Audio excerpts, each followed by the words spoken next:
ನಮಸ್ಕಾರ ಗೆಳೆಯರಿ, stock market Kannada ಚಾನಲ್ಗೆ ಸ್ವಾಗತ ಸುಸ್ವಾಗತ. ಗೆಳೆಯರಿ, ವಿಡಿಯೋದಲ್ಲಿ ಒಂದು ಇಂಪಾರ್ಟೆಂಟ್ ಟಾಪಿಕ್ ನ ಬಗ್ಗೆ ಕವರ್ ಮಾಡ್ತಾ ಇದ್ದೀನಿ. ಆ ಟಾಪಿಕ್ ಏನು ಅಂತಂದ್ರೆ, usually retail investors market crash ಆದಂತಹ ಸಂದರ್ಭದಲ್ಲಿ ಅಥವಾ ಇತ್ತೀಚಿನ ಕರೆಕ್ಷನ್ ಏನಿದೆ ಈ ರೀತಿಯ ಸಂದರ್ಭದಲ್ಲಿ ತಮ್ಮ ಇನ್ವೆಸ್ಟ್ಮೆಂಟ್ ಅನ್ನ ಸ್ಟಾಪ್ ಮಾಡುವಂತ ಕೆಲಸವನ್ನು ಮಾಡ್ತಾರೆ, ಅಥವಾ ತಮ್ಮ SIPs ಏನಿರುತ್ತವೆ ಅವುಗಳನ್ನ ಸ್ಟಾಪ್ ಮಾಡ್ತಾರೆ. ಯಾಕೆಂತಂದ್ರೆ ಇನ್ವೆಸ್ಟ್ ಮಾಡಿರುವಂತದ್ದು ಇತ್ತೀಚಿನ ಇನ್ವೆಸ್ಟ್ಮೆಂಟ್ ಆಗಿದ್ರೆ ನೆಗೆಟಿವ್ ಆಗುತ್ತೆ, ಅಥವಾ ತುಂಬಾ ದಿನದಿಂದ ಇನ್ವೆಸ್ಟ್ ಮಾಡ್ತಾ ಇದ್ರೆ ಒಳ್ಳೆ ಲಾಭ ಇರುವಂತದ್ದು ಕಡಿಮೆ ಆಗುತ್ತೆ. ಆ ಲಾಭ ಫಾರ್ ಎಕ್ಸಾಂಪಲ್ 50% ಪ್ರಾಫಿಟ್ ಅಲ್ಲಿ ಇದ್ವಿ ಅಂತಂದ್ರೆ ಅದು 20% ಬರ್ಬೋದು, ಅಥವಾ 25% ಬರ್ಬೋದು. ಈ ರೀತಿ ಲಾಭದಲ್ಲಿ ಕಡಿಮೆ ಆಗುತ್ತೆ, ಹಾಗೆ ಇತ್ತೀಚಿನದಾಗಿದ್ರೆ ನೆಗೆಟಿವ್ ಕೂಡ ಆಗುತ್ತೆ. ಇಂತಹ ಸಂದರ್ಭದಲ್ಲಿ ಯೂಶುವಲಿ ರಿಟೇಲ್ ಇನ್ವೆಸ್ಟರ್ಸ್ SIP ಗಳನ್ನ ಅಥವಾ ತಮ್ಮ ಇನ್ವೆಸ್ಟ್ಮೆಂಟ್ ಗಳನ್ನ ಸ್ಟಾಪ್ ಮಾಡುವಂತ ಕೆಲಸವನ್ನ ಮಾಡ್ತಾರೆ. ಈಗ ಮಾಡೋದ್ರಿಂದ ಬೆನಿಫಿಟ್ ಆಗುತ್ತಾ, ಲಾಸ್ ಆಗುತ್ತಾ, ಇದ್ರ ಬಗ್ಗೆ ಒಂದು ಕೇಸ್ ಸ್ಟಡಿನ ತಿಳ್ಕೊಳ್ಳುವಂತ ಪ್ರಯತ್ನವನ್ನ ಮಾಡೋಣ. ಮುಂದುವರಿಯ ಮುಂಚೆ ಡಿಸ್ಕ್ಲೇಮರ್ ಕೊಡ್ಲಿಕ್ಕೆ ಇಷ್ಟಪಡ್ತೀನಿ. ಇಲ್ಲಿ ಕೆಲವೊಂದು ಫಂಡ್ ಗಳನ್ನ ಕವರ್ ಮಾಡ್ತಾ ಇದ್ದೀನಿ. ಆ ಯಾವುದೇ ಫಂಡ್ ಅನ್ನು ಕೂಡ ನಾನು ರೆಕಮೆಂಡ್ ಮಾಡ್ತಿಲ್ಲ. ನೀವು ಫರ್ದರ್ ಸ್ಟಡಿ ಮಾಡಿ ಡಿಸಿಷನ್ ತಗೊಳ್ಬಹುದು. ಆಸ್ ಎ ಎಜುಕೇಶನಲ್ ಪರ್ಪಸ್ ನಾನು ಈ ವಿಡಿಯೋ ಮುಂದೆ ತರ್ತಾ ಇದ್ದೀನಿ. ಹೇಳಿದ್ರೆ ಟಾಪಿಕ್ಗೆ ಹೋಗೋದಕ್ಕೆ ಮುಂಚೆ ಎಲ್ರಿಗೂ ಶ್ರೀರಾಮನವಮಿ ಹಾರ್ದಿಕ ಶುಭಾಶಯಗಳು. ಎಲ್ರಿಗೂ ಆ ಭಗವಂತ ಒಳ್ಳೆಯದನ್ನ ಮಾಡಲಿ ಅಂತ ಆಶಿಸ್ತೇನೆ. ಮುಂದುವರಿಯೋಣ. ನಾನು ಅವಾಗಲೇ ಹೇಳಿದೆ SIP ಅಂತ, ಸಿಸ್ಟಮ್ಯಾಟಿಕ್ ಇನ್ವೆಸ್ಟ್ಮೆಂಟ್ ಪ್ಲಾನ್. ನಿಮ್ಗೆ ಈಗಾಗಲೇ ಗೊತ್ತಿರಬಹುದು, ಯೂಶಲಿ ಮಾರ್ಕೆಟ್ ಡೌನ್ ಟರ್ನ್ ಅಲ್ಲಿ ಸಣ್ಣ ಇನ್ವೆಸ್ಟರ್ಸ್ ತಮ್ಮ SIP ಗಳನ್ನ ಸ್ಟಾಪ್ ಮಾಡೋದಾಗ್ಬೋದು, ಅಥವಾ ಇನ್ವೆಸ್ಟ್ ಮಾಡ್ತಿದ್ರೆ ಇನ್ವೆಸ್ಟ್ಮೆಂಟ್ ಅನ್ನ ಸ್ಟಾಪ್ ಮಾಡುವಂತ ಕೆಲಸವನ್ನ ಮಾಡ್ತಾರೆ. ಬಹುಶಃ ನೀವು ಕೂಡ ಸ್ಟಾಪ್ ಮಾಡಿರ್ಬೋದು, ಹಾಗೆ ಇನ್ನೊಂದಷ್ಟು ಜನ ಸ್ಟಾಪ್ ಮಾಡದೆ ಕೂಡ ಇರಬಹುದು. ಹಾಗಾದ್ರೆ ಈ ಇಂದಿನ ಮಾರ್ಕೆಟ್ ಕ್ರಾಶ್ ಗಳಲ್ಲಿ ಏನಾಗಿತ್ತು ಅಂದ್ರೆ, ಮಾರ್ಕೆಟ್ ಕ್ರಾಶ್ ಆದಂತ ಸಂದರ್ಭದಲ್ಲಿ ಏನಾದ್ರೂ SIP ಸ್ಟಾರ್ಟ್ ಮಾಡಿದ್ರೆ, ಅಥವಾ ಕ್ರಾಶ್ ಆಗೋದಕ್ಕೆ ಮುಂಚೆ SIP ಸ್ಟಾರ್ಟ್ ಮಾಡಿದ್ರೆ ಅವರುಗಳ ಇಲ್ಲಿವರೆಗಿನ ರಿಟರ್ನ್ಸ್ ಎಷ್ಟು, ಲಾಭ ಇದೆಯಾ, ನಷ್ಟ ಆಗಿದೆಯಾ, ಈ ಬಗ್ಗೆ ಒಂದಷ್ಟು ವಿಚಾರವನ್ನ ನಾವು ತಿಳ್ಕೊಳ್ಳುವಂತ ಪ್ರಯತ್ನ ಮಾಡೋಣ. ನಾನಿಲ್ಲಿ ಒಂದು ಟೇಬಲ್ ಅನ್ನ ಓಪನ್ ಮಾಡ್ತೀನಿ. ಟೇಬಲ್ ಅಲ್ಲಿ ಕೆಲವೊಂದು ಮಾಹಿತಿ ಇದೆ ನೋಡಬಹುದು. SIP returns calculation, monthly SIP of ₹25,000 considered. SIP end date is 28th Feb 2025. ಇಲ್ಲಿ ಮಂತ್ಲಿ ಇನ್ವೆಸ್ಟ್ಮೆಂಟ್ 25,000 ಅಂತ ಕ್ಯಾಲ್ಕುಲೇಷನ್ ಮಾಡಿದ್ದಾರೆ. ಹಾಗೆ SIP ಎಂಡ್ ಆಗಿರೋ ಡೇಟು 28th February 2025. ಅಂದ್ರೆ ಇಲ್ಲೇನು ಡೇಟ್ಸ್ ಇದೆ ಇಲ್ಲಿಂದ ಸ್ಟಾರ್ಟ್ ಮಾಡಿ ಇಲ್ಲಿಗೆ ಎಂಡ್ ಮಾಡಿದ್ದಾರೆ. ನಿಫ್ಟಿ 50 ಅಲ್ಲಿ ಎಷ್ಟು ರಿಟರ್ನ್ ಸಿಕ್ಕಿದೆ, ನಿಫ್ಟಿ ಮಿಡ್ ಕ್ಯಾಪ್ ಅಲ್ಲಿ ಎಷ್ಟು ರಿಟರ್ನ್ ಸಿಕ್ಕಿದೆ, ನಿಫ್ಟಿ ಸ್ಮಾಲ್ ಕ್ಯಾಪ್ 100 ಅಲ್ಲಿ ಎಷ್ಟು ರಿಟರ್ನ್ ಸಿಕ್ಕಿದೆ ಅನ್ನುವಂತ ಕ್ಯಾಲ್ಕುಲೇಷನ್ಸ್ ಅನ್ನ ಇಲ್ಲಿ ಮಾಡಿದ್ದಾರೆ. ಮೊದಲು ನಾವು ನೋಡಿದ್ರೆ .com ಬಬಲ್, ಇದು 2000ನೇ ಇಸ್ವಿಯಲ್ಲಿ ಕಂಡು ಬಂದಂತ ಮಾರ್ಕೆಟ್ ಕ್ರಾಶ್. ಫ್ರಮ್ ಟಾಪ್ ನೋಡಬಹುದು, ಡೇಟ್ 11/2/2000. ಇಲ್ಲಿಂದ SIP ಅನ್ನ ಶುರು ಮಾಡಿದ್ರೆ ನಿಫ್ಟಿ 50 ಅಲ್ಲಿ ಇನ್ ಕೇಸ್ 28th February 2025 ಗೆ SIP ಸ್ಟಾಪ್ ಮಾಡಿದ್ರೆ 12.6% ಆನ್ಯುಲೈಸ್ಡ್ ರಿಟರ್ನ್ ಸಿಕ್ಕಿದೆ. ಒಳ್ಳೆ ರಿಟರ್ನ್ಸ್. ತುಂಬಾ ಜನ ಅಂದ್ಕೊಳ್ಬಹುದು 12% ಏನ್ ರಿಟರ್ನ್ಸ್ ಅಂತನ. ಖಂಡಿತ ತುಂಬಾನೇ ಒಳ್ಳೆ ರಿಟರ್ನ್ಸ್. ಬೇಕಿದ್ರೆ ಒಂದ್ಸಲ ಕ್ಯಾಲ್ಕುಲೇಟ್ ಮಾಡಿ ನೋಡ್ಬೋಣ. ನಾನು ಫಿನಾಲಜಿ SIP ಕ್ಯಾಲ್ಕುಲೇಟರ್ ಅನ್ನು ಓಪನ್ ಮಾಡಿದ್ದೀನಿ. ಇಲ್ಲಿ 25,000 ಹಾಕೋಣ. ಅಲ್ಲಿ ಮೆನ್ಷನ್ ಮಾಡಿದ್ದು 25,000. ಹಾಗೆ ಆನ್ಯುಲೈಸ್ಡ್ ರಿಟರ್ನ್ 12.6%. ಸಾರಿ 3 ಆಯ್ತು, 6%. 10 ಇಯರ್ ಅಂದ್ರೆ 2000ದಿಂದ 2025 ಅಂದ್ರೆ 25 years. 25 ಹಾಕಿದೀನಿ. ಪ್ಲಾನ್ ಮೈ ವೆಲ್ತ್ ಕೊಟ್ರೆ ನೋಡಬಹುದು 5.28 ಕೋಟಿ ಆಗುತ್ತೆ. ಟೋಟಲ್ ಇನ್ವೆಸ್ಟ್ಮೆಂಟ್ ನೋಡಬಹುದು 75 ಲಕ್ಷ ಇನ್ವೆಸ್ಟ್ ಮಾಡೋದು. ಮಂತ್ಲಿ 25,000 ಇನ್ವೆಸ್ಟ್ ಮಾಡಿದ್ರೆ 25 ವರ್ಷ 75 ಲಕ್ಷವನ್ನ ನಾವು ಇನ್ವೆಸ್ಟ್ ಮಾಡ್ತೀವಿ. ಬಟ್ ಮಾರ್ಕೆಟ್ ಕೊಟ್ಟಿರುವಂತ ರಿಟರ್ನ್ಸ್ 4.25 ಕೋಟಿ. 3/4 ಕೋಟಿಗೆ 4.25 ಕೋಟಿ ರಿಟರ್ನ್ಸ್ ಆಗುತ್ತೆ. ಇದಕ್ಕೆ ಲಾಂಗ್ ಟರ್ಮ್ ಅಂತ ಹೇಳೋದು. ಕಾಂಪೌಂಡಿಂಗ್ ಬೆನಿಫಿಟ್ ಸಿಗೋದು ಲಾಂಗ್ ಟರ್ಮ್ ಅಲ್ಲೇ, ಒಳ್ಳೆ ವೆಲ್ತ್ ಕ್ರಿಯೇಟ್ ಆಗೋದು ಕೂಡ ಲಾಂಗ್ ಟರ್ಮ್ ಅಲ್ಲೇ, ಶಾರ್ಟ್ ಟರ್ಮ್ ಅಲ್ಲಿ ಅಲ್ಲ. 5.28 ಕೋಟಿ ಆಗುತ್ತೆ. ಜಸ್ಟ್ 12.6% ರಿಟರ್ನ್ಸ್ ಅಂದ್ರೂ ಕೂಡ ಎಷ್ಟು ಡಿಫರೆನ್ಸ್ ಆಗುತ್ತೆ ಅನ್ನೋದನ್ನ ಅಬ್ಸರ್ವ್ ಮಾಡಬಹುದು. ಹಾಗೆ ಇನ್ ಕೇಸ್ ಮಾರ್ಕೆಟ್ ಕ್ರಾಶ್ ಆಯ್ತು ಆಗ 2001ರಲ್ಲಿ ಫ್ರಮ್ ಬಾಟಮ್ ನೋಡಬಹುದು, 21/9/2001 ಬಾಟಮ್ ಅಚೀವ್ ಮಾಡಿದೆ ಮಾರ್ಕೆಟ್. ಇನ್ ಕೇಸ್ ಅಲ್ಲಿಂದ ಏನಾದ್ರೂ SIP ಶುರು ಮಾಡಿದ್ರೆ 12.7% ರಿಟರ್ನ್ ಸಿಕ್ಕಿದೆ. ಅಂದ್ರೆ 0.1% ಜಾಸ್ತಿ ಆಯ್ತು. 0.1% ಜಾಸ್ತಿ ಅಲ್ವಾ, ಅದನ್ನೆಂತ ರಿಟರ್ನ್ಸ್ ಅಂತ ಅನ್ಸ್ಬೋದು. ಅದನ್ನು ಕೂಡ ನಾವು ಕ್ಯಾಲ್ಕುಲೇಟ್ ಮಾಡ್ಬಿಡೋಣ. 12.6 ಇರೋದನ್ನ 12.7 ಮಾಡೋಣ. ಸೇಮ್ ಡೇಟ್ ಬರಲ್ಲ, 24 years ಆಗುತ್ತೆ. ಯಾಕಂದ್ರೆ ಅಲ್ಲಿ 2001 ನಿಂದ ಬಂತು. ಪ್ಲಾನ್ ಮೈ ವೆಲ್ತ್ ಕ್ಲಿಕ್ ಮಾಡಿದ್ರೆ ನೋಡಬಹುದು, ನಾವು ಇನ್ವೆಸ್ಟ್ ಮಾಡಿದ್ದು 72 ಲಕ್ಷ, ಮಾರ್ಕೆಟ್ ರಿಟರ್ನ್ಸ್ ಕೊಟ್ಟಿದ್ದು ನಿಯರ್ಲಿ 4 ಕೋಟಿ ಅಥವಾ 3.99 ಕೋಟಿ. ಟೋಟಲ್ ವೆಲ್ತ್ ಕ್ರಿಯೇಟ್ ಆಗಿದ್ದು 4.71 crore. ನಾವು ಅದೇ ಇನ್ ಕೇಸ್ 25 ವರ್ಷನೇ ಹಾಕೊಂಡ್ಬಿಡೋಣ, ಆಗ ನಮ್ಗೆ ಇನ್ನು ಚೆನ್ನಾಗಿ ಗೊತ್ತಾಗುತ್ತೆ. ಯಾಕಂದ್ರೆ ಜಸ್ಟ್ 0.1% ಎಷ್ಟು ಡಿಫರೆನ್ಸ್ ಮಾಡುತ್ತೆ ಅಂತ.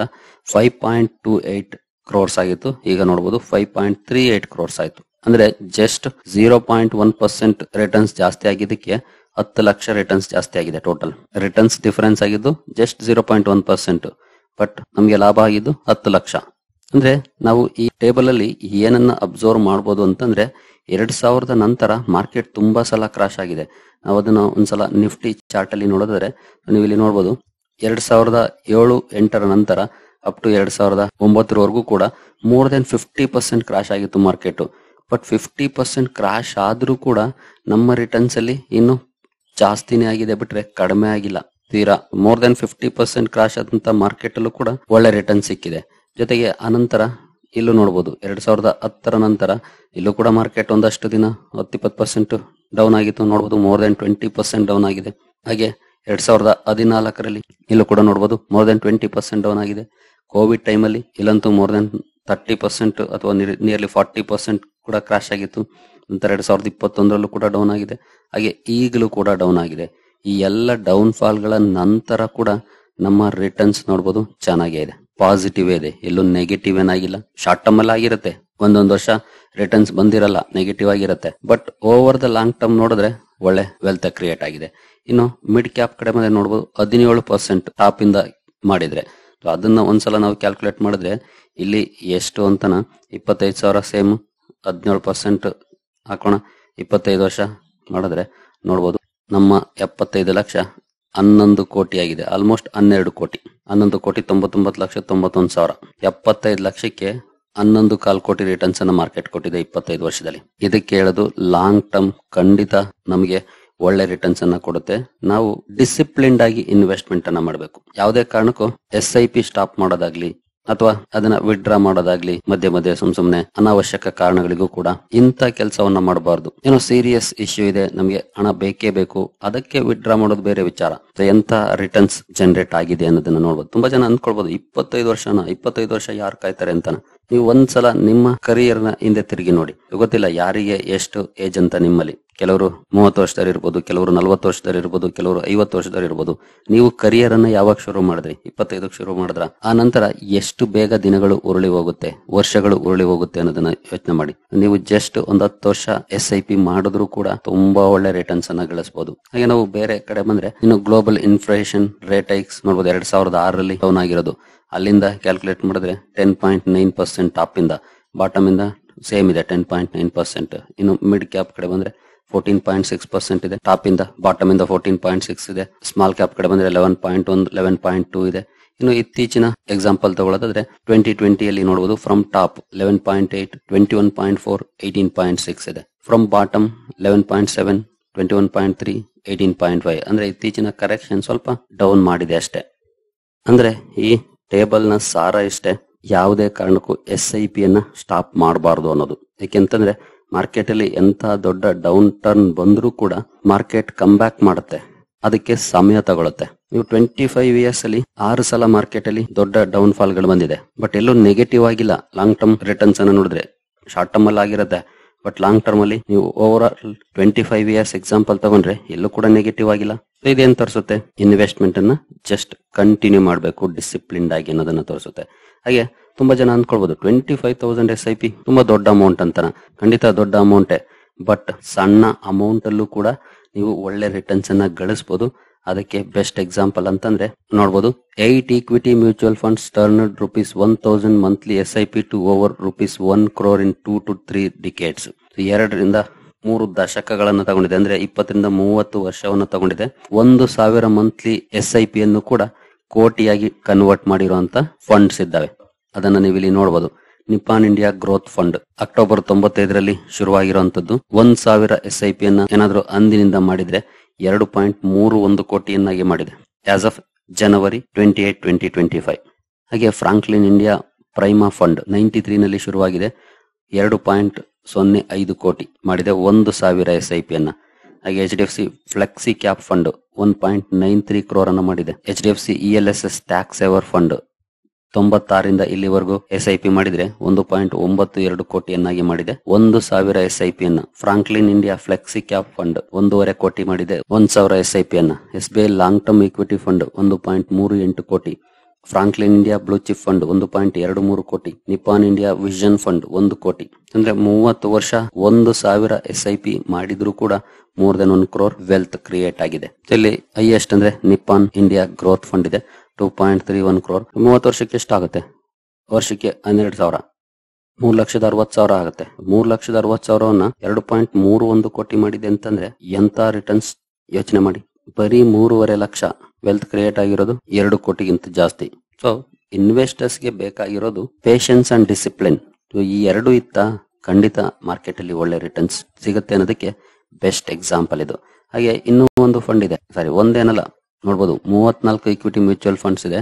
Turn ₹10,000 SIP up to 8 crore in 25 years. ನಮ್ಮ ಮಾರ್ಕೆಟ್ ಅಲ್ಲಿ ಇರುವಂತ 34 ಇಕ್ವಿಟಿ ಮ್ಯೂಚುವಲ್ ಫಂಡ್ಸ್ 10,000 SIP ಅನ್ನ 8 ಕೋಟಿಗಿಂತ ಅಧಿಕ ಮಾಡಿದವೆ 25 ವರ್ಷದಲ್ಲಿ. ಅದ್ರ ಬಗ್ಗೆ ಕೂಡ ನಾವು ಇಲ್ಲಿ ನೋಡೋದಾದ್ರೆ ನೋಡಬಹುದು, ನಿಪಾನ್ ಇಂಡಿಯಾ ಗ್ರೋತ್ ಫಂಡ್ ನಾವೀಗ ತಾನೇ ನೋಡಿದ್ವಲ್ಲ, 8.47 crore ಮಾಡಿದೆ. 10,000 SIP ನ 25 years ಮಾಡಿದ್ರೆ. ಫ್ರಾಂಕ್ಲಿನ್ ಇಂಡಿಯಾ ಪ್ರೈಮಾ ಫಂಡ್ 6.5 ಕೋಟಿ, SBI ಕಾಂಟ್ರಾ 6 ಕೋಟಿ, HDFC flexi cap fund nearly 6 ಕೋಟಿ. ಇಲ್ಲಿ ಎಷ್ಟಾಗುತ್ತೆ? 1,20,000 ಪರ್ ಇಯರ್ ಇನ್ವೆಸ್ಟ್ಮೆಂಟ್ ಆಗುತ್ತೆ. 25 ವರ್ಷಕ್ಕೆ 30 ಲಕ್ಷ ಇನ್ವೆಸ್ಟ್ಮೆಂಟ್ ಆಗುತ್ತೆ. 30 ಲಕ್ಷನ 8.5 ಕೋಟಿ, 6.5 ಕೋಟಿ, 6 ಕೋಟಿ, 6 ಕೋಟಿ ಅಂದ್ರೆ ಯಾವ ರೀತಿ ಗ್ರೋತ್ ಆಗಿದೆ ಅನ್ನೋದನ್ನ ಅಬ್ಸರ್ವ್ ಮಾಡಬಹುದು ನೀವು ಇಲ್ಲಿ. ಸೊ ಈ ವಿಡಿಯೋದ ಹಾಗೂ ಈ ಕೇಸ್ ಸ್ಟಡಿಯ ಸಾರ ಇಷ್ಟೇ. ಎಂತಹ ಬ್ಯಾಡ್ ಟೈಮಲ್ಲೂ ಕೂಡ SIP ಅನ್ನ ಸ್ಟಾಪ್ ಮಾಡಬೇಡಿ. ಅನ್ನೆಸೆಸರಿ ಟೈಮಲ್ಲಿ ವಿಡ್ರಾ ಮಾಡಕ್ ಹೋಗ್ಬೇಡಿ. ಪೇಷನ್ಸ್ ಇಂದ ಡಿಸಿಪ್ಲಿನ್ ಇಂದ ಇನ್ವೆಸ್ಟ್ಮೆಂಟ್ ಅನ್ನ ಕಂಟಿನ್ಯೂ ಮಾಡಿ. ಎಂತಹ ಬ್ಯಾಡ್ ಸನ್ನಿವೇಶ ಕೂಡ ನಿಮಗೆ ಒಳ್ಳೆ ವೆಲ್ತ್ ಅನ್ನ ಕ್ರಿಯೇಟ್ ಮಾಡಿಕೊಡುತ್ತೆ ಲಾಂಗ್ ಟರ್ಮ್ ಅಲ್ಲಿ. ಆ ನಿಟ್ಟಿನಲ್ಲಿ ನಿಮ್ಮ ಪ್ರಯತ್ನ ಸಾಗಲಿ. SIP ವರ್ಕ್ ಆಗುತ್ತೆ, ಬಟ್ ಸಮಯ ತಗೊಳುತ್ತೆ. ನಿಮ್ಗೆ ಬೇಕಾಗಿರೋದು ಪೇಷನ್ಸ್ ಅಂಡ್ ಡಿಸಿಪ್ಲಿನ್. ಈ ಎರಡು ಇದ್ರೆ ಮಾರ್ಕೆಟ್ ಅಲ್ಲಿ ಸಕ್ಸಸ್ ಆಗೋದು ಸುಲಭ ಆಗುತ್ತೆ. ಜೊತೆಗೆ ನೀವು ಮ್ಯೂಚುವಲ್ ಫಂಡ್ ಅಲ್ಲಿ ಇನ್ವೆಸ್ಟ್ ಮಾಡಿದ್ರೆ ನಿಮ್ಗೆ ಎಕ್ಸ್ಟ್ರಾ ವರಿ ಮಾಡ್ಕೊಳ್ಳೋಂತ ಅವಶ್ಯಕತೆ ಇರೋದಿಲ್ಲ. ಯಾಕೆಂತಂದ್ರೆ ನಿಮ್ಮ ಪ್ಲೇಸ್ ಅಲ್ಲಿ ಫಂಡ್ ಮ್ಯಾನೇಜರ್ಸ್ ವರಿ ಮಾಡ್ಕೊಳ್ತಾರೆ. ಎಲ್ಲಿ ಇನ್ವೆಸ್ಟ್ ಮಾಡಬೇಕು, ಎಲ್ಲಿ ಇನ್ವೆಸ್ಟ್ ಮಾಡಬಾರ್ದು, ಮಾರ್ಕೆಟ್ ಬಿದ್ರೆ ಬೈ ಮಾಡ್ಬೇಕಾ, ಸೆಲ್ ಮಾಡ್ಬೇಕಾ, ಹೋಲ್ಡ್ ಮಾಡ್ಬೇಕಾ, ಎಲ್ಲವನ್ನೂ ಕೂಡ ಅವ್ರು ತಗೊಳ್ತಾರೆ ನಿಮ್ಮ ಪರವಾಗಿ. ನೀವು ಅವ್ರಿಗೆ ಜಸ್ಟ್ ನಿಮ್ಮ ರಿಟರ್ನ್ಸ್ ಅಲ್ಲಿ ಒಂದಷ್ಟು ಕಮಿಷನ್ ಕೊಡ್ತೀರಿ ಅಷ್ಟೇ. ನೀವೇ ನಿಮ್ಮ ಜೇಬಿಂದನೂ ಕೊಡಲ್ಲ, ನಿಮ್ಗೆ ಬರುವಂತ ರಿಟರ್ನ್ಸ್ ಅಲ್ಲೇ ಕೊಡೋದು. ಜೊತೆಗೆ ಅವರು ನಿಮ್ಗೆ ರಿಟರ್ನ್ಸ್ ಜಾಸ್ತಿ ಕೊಡ್ಲಿಕ್ಕೆ ಅಂತಾನೆ ಪ್ರಯತ್ನ ಪಡ್ತಾರೆ. ಇಲ್ಲ ಅಂತಂದ್ರೆ ಜನ ಇನ್ವೆಸ್ಟ್ ಮಾಡೋದಿಲ್ಲ. ಅವರ ಫಂಡ್ ಅಲ್ಲಿ ಇನ್ವೆಸ್ಟ್ ಮಾಡಿಲ್ಲ ಅಂತಂದ್ರೆ ಅವ್ರಿಗೂ ಕೂಡ ಲಾಭ ಬರೋದಿಲ್ಲ. ಹಾಗಾಗಿ ಅವರು ಕೂಡ ಮ್ಯಾಕ್ಸಿಮಮ್ ರಿಟರ್ನ್ಸ್ ಅನ್ನ ಇನ್ವೆಸ್ಟರ್ಸ್ ಗೆ ಕೊಡ್ಲಿಕ್ಕೆ ಪ್ರಯತ್ನ ಪಡ್ತಾ ಇರ್ತಾರೆ. ಹಾಗಾಗಿ ಖಂಡಿತ ನೀವು ಇನ್ವೆಸ್ಟ್ಮೆಂಟ್ ಅನ್ನ ಮಾಡಬಹುದು. ಬೆಸ್ಟ್ ಫಂಡ್ ಗಳನ್ನ ಐಡೆಂಟಿಫೈ ಮಾಡಿ, ಆನಂತರ ನಿಮ್ಗೆ ಯಾವ್ದು ಸೂಕ್ತ ಅನ್ಸುತ್ತೋ ಅಂತ ಕಡೆ SIP ಮಾಡಿ. ಬಟ್ ಯಾವುದೇ ಕಾರಣಕ್ಕೂ ಮಧ್ಯೆ ಸ್ಟಾಪ್ ಮಾಡಕ್ ಹೋಗ್ಬೇಡಿ ಮಾರ್ಕೆಟ್ ಬಿತ್ತು ಅಂತ. ಯಾಕಂದ್ರೆ ಮಾರ್ಕೆಟ್ ಎಂತಹ ಡೌನ್ ಫಾಲ್ ಅನ್ನ ಕಂಡ್ರು ಕೂಡ ಲಾಂಗ್ ಟರ್ಮ್ ಅಲ್ಲಿ ನಮಗೆ ಒಳ್ಳೆ ರಿಟರ್ನ್ಸ್ ಅನ್ನೇ ಕೊಟ್ಟಿದೆ, ಮುಂದೆ ಕೂಡ ಕೊಡುವಂತ ಪೊಟೆನ್ಶಿಯಲ್ ಅನ್ನೇ ಹೊಂದಿದೆ, ಅದರಲ್ಲಿ ಏನು ಡೌಟ್ ಇಲ್ಲ. ಹಾಗಾಗಿ ಆ ನಿಟ್ಟಿನಲ್ಲಿ ನಿಮ್ಮ ಪ್ರಯತ್ನ ಸಾಗ್ಲಿ. ಬೇಕಿದ್ರೆ ಇದನ್ನ ಸ್ಕ್ರೀನ್ ಶಾಟ್ ತಗೊಂಡು ಇಟ್ಕೊಳ್ಬಹುದು ಡೀಟೇಲ್ ಆಗಿ ಚೆಕ್ ಮಾಡ್ಕೊಳಕ್ಕೆ. ಸೊ SIP ಅನ್ನ ಖಂಡಿತ ಮಾರ್ಕೆಟ್ ಕ್ರಾಶ್ ನ ಹೀರೋ ಅಂತಾನೆ ಕರೀಬಹುದು. ಯಾಕಂದ್ರೆ ಎಲ್ಲ ಕ್ರಾಶ್ ಗಳನ್ನು ಕೂಡ ಮೀರಿ ಒಳ್ಳೆ ಲಾಭವನ್ನ ಕೊಟ್ಟಿದ್ದಾವೆ ಲಾಂಗ್ ಟರ್ಮ್ ಅಲ್ಲಿ. ಸರಿ ಗೆಳೆಯರಿ, ಈ ವಿಡಿಯೋ ನಿಮ್ಗೆ ಇಷ್ಟ ಆಗಿದೆ ಅನ್ಕೊಳ್ತೀನಿ. ಮುಂದಿನ ವಿಡಿಯೋದಲ್ಲಿ ಸಿಗೋಣ. ಅಲ್ಲಿವರೆಗೂ ಜೈ ಹಿಂದ್, ಜೈ ಕರ್ನಾಟಕ.